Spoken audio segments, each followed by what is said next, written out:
Hi everyone, I'm Bill Holkham and today we're painting a beautiful winter landscape in watercolor, which is perfect for beginners. No sketching is needed and I'll walk you through every step from mixing colors, when to change brushes, and which techniques to use to get the best results. Hopefully you will find everything super easy to follow, but please drop me a comment if you have any questions. I read all your comments and it's always great to hear your feedback on the tutorials. I start with some clear water on my number 12 brush and across where the sky will be, leaving gaps here and there. We're going for a very simple sky, because it's quite a busy landscape and we don't need a complex sky for this one. So whilst that's wet, I've got the Paynes Grey, and you'll notice that I mixed up the Paynes Grey very light, not that dark at all. Then into the Winsor Blue, which is also very light, plenty of water with a touch of the pigment. Wet in wet going on, and what I'm conscious of is where I want to leave some white clouds in that sky, and so occasionally, as I did then, I'll have tissue to hand and I'll wipe off some of the pigment on that tissue so that I can maintain control of the washes, because if I have too much on there, it's going to run away from me and lose control. So this is shaping up quite nicely. We've got fluffy edges. You'll see this lighten really nicely. Mop up some of the excess on the edge of the paper, then dry off with a hairdryer. Then still with your number 12, laying down some clear water on what will be the most distant mountain range. Just come down to an imaginary line, and then you go into your mixture of Winsor Blue and Paynes Grey and lay that down mainly at the top of the mountain range and let the pigment run down. And as always, the board is at an angle sloping down from the top. I have a block of wood at the top to create something like a 25-degree angle so that when I lay the washes down, they slowly creep down the paper. That way I maintain control. So dry that off with a hairdryer, and then we've got the closest range. Clear water again, and then once that's done, we'll go into the darker color. Please remember to like and subscribe. It's all free and will notify you whenever a new video is uploaded.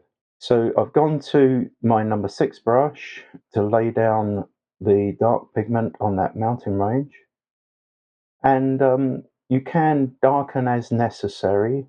You'll see there that I've got a little bit more of the Paynes Grey, and I'm just laying that down on the top of the mountain range, the ridge, and letting that creep down, still wet in wet.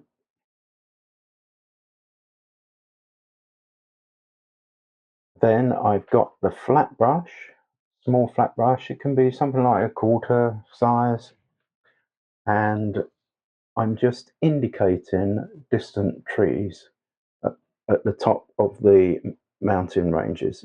Just use upward strokes. Now, because of needing to do this tutorial video for you, I purposefully kept the paper in one place. You'll see I've got it taped only at the bottom. This is 300-pound rough Arches paper, so it doesn't need to be taped all the way around. It's only taped at the bottom so it doesn't move.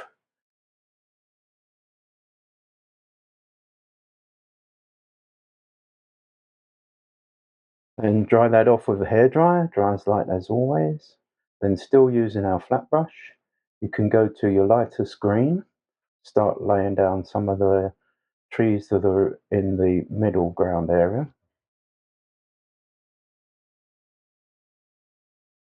There'll be just a few on each side, enough to tell a story, and they do get smaller and fainter as they go into the distance.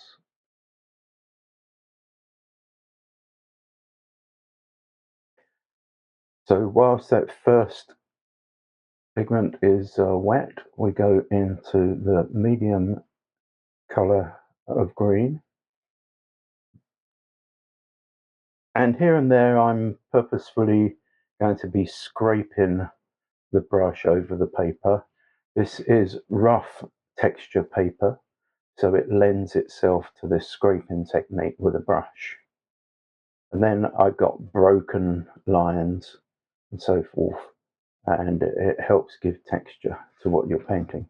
Here and there, like I'm doing now, if you want to revert to a different size brush like this number 6 or smaller, then you can, whichever you feel comfortable with. All the while you're thinking of brushes and the amount of pigment on your brush that will give you the best chance of maintaining control. See, I wiped on the side there the tissue because it was just a little bit too much pigment.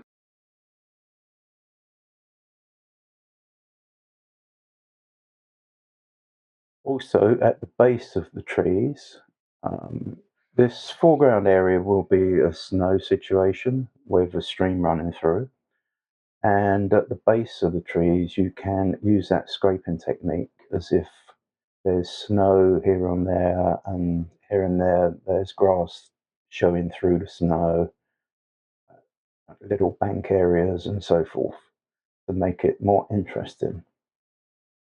And then, as I mentioned, you would do some further trees going away into the distance. They would get smaller and fainter. This is the English style of transparent watercolor painting that we do mostly in our Let's Paint Watercolors tutorials, where we use the white of the paper for our whites rather than using an opaque color such as a gouache or Chinese white. Here and there, you'll see, because I want the right tone, I would use a tissue to do some lifting. I want those smaller distant trees to have a feel about them as though they really are faded into the distance. Having done that, we now are laying on some water on what will be the stream using the number 12 brush, clear water. Now, I know you can't see where that is exactly, but it will gradually come to shape. As it is now with a flat brush, I'm adding some Winsor Blue on top of that water that I laid down. Okay, so we've got some nice little bends going on in the stream.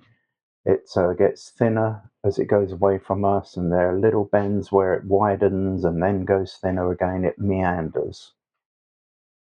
And if necessary, you can lift once in a while if the tone needs to be different. If it's too strong and you want it lighter. Now I've got some of that darker mixture with the Paynes Grey and a little bit of the Winsor Blue, and just laying down some shadow areas and darker areas on the stream. And where we have the bank, the part of the bank that we can see next to the water, then you can lay some especially dark in those areas to make it more realistic, as if there's a little bit of a overhang type situation. So I think you'll agree that it's shaping up quite nicely as a convincing little stream. I'll come back to that stream. I've dried it off with a hairdryer, and I'll come back to it to do a little bit more of the dark areas and the shaping. Then I've gone into Winsor Blue with the 12 brush, laid down some of that for ridges, and then once I lay that colour down, I clean the brush off, have clear water, and go to the bottom section of that ridge and let it fuse in to the pigment that I've laid down. And then you get a nice transition from the darker area to the lighter area. And just generally think of shapes.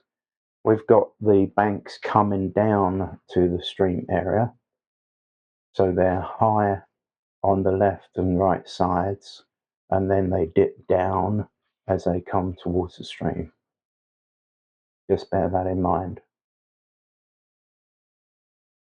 This is not a complicated painting, but you can learn a great deal from it. It's ideal, I think, for beginners, because you've not had to do any drawing, you've not had to follow any lines and be concerned about that. Some people say, I find it difficult to do the drawing. Well, here, your paintbrush is doing the drawing for you. So now, with that little flat brush, we're laying in some darker areas at those stream bank areas. Just making it as broken up and interesting as possible.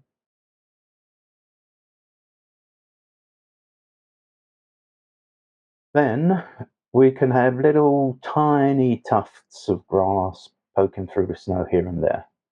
And once again, have your tissue handy so that you can lift a little bit if necessary, or take off some of the pigment, etc. And then when you're ready, you could use your much smaller brush, your smallest brush, to shape up those little tufts of grass.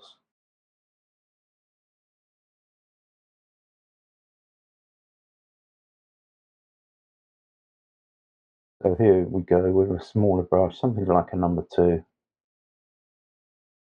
Just little indications of grass here and there.